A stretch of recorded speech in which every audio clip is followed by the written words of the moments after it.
1977, David Lynch released his first feature film, Eraserhead. Eraserhead is known for its weird visuals and random imagery. But what if I told you that random imagery wasn't so random after all? This is Eraserhead Explained.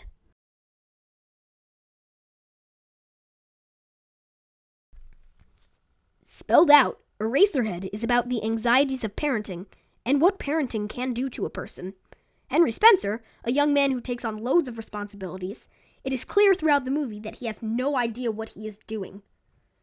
He is scared that the premature, deformed child will take over his entire life. Henry's girlfriend, Mary, represents Henry's path. He is afraid he will have to spend the rest of his life taking care of this child. I also believe the woman across the hall from Henry represents his sexual fantasies that he can't have because of the child. All around, Eraserhead is a remarkable film. The cool visuals really add to the surreal tone of the film. Now, this is just a very broad overview of what I believe the film is about. Now we will dive more into it.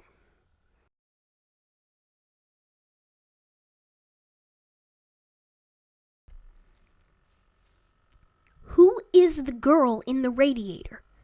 The girl inside of the radiator is part of Henry's subconscious manifesting himself, telling him to kill his child. During the scene where she is dancing in the radiator, duplicates of Henry's baby are falling from the ceiling. She continues to smile and dance as she crushes them one by one, killing them.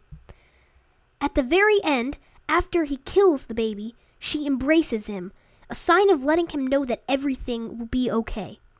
This must be very scary for Henry, having someone encouraging him to kill his own child even though he knows it's wrong. When you're backed by peers, you are more likely to do the unthinkable. That's why the girl in the radiator adds a lot of fear into the whole movie.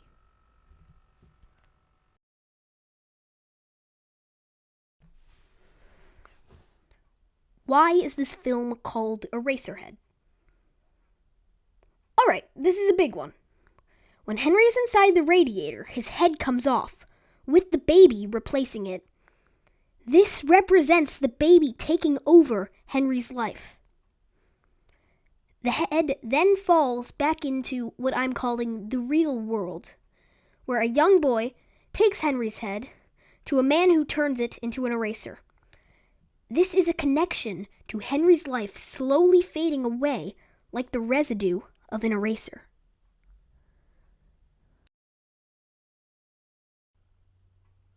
Now let's talk about the planet and the man on the moon. I believe that the man on the moon is a part of Henry's self. Whatever Henry decides, the man has to do by pulling the levers. What I'm saying is he's the one that has to officiate Henry killing his child, even if he doesn't want to. Also, I think the planet represents Henry's self as a whole. All of his pleasures, fears, anxieties, all combined together in this one place that represents him.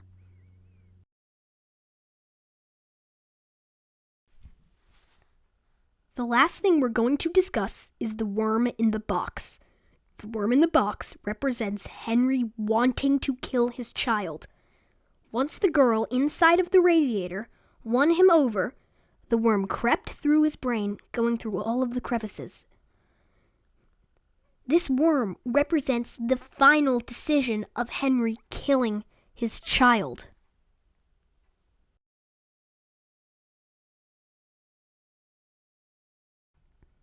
I hope this video helped change the way you see the movie Eraserhead. I would also like to make it clear, there is no way that I could know what was going through David Lynch's head when he was making this piece of art. These are simply my theories, which may vary depending on the person. I sincerely hope you enjoyed this video. Toodaloo.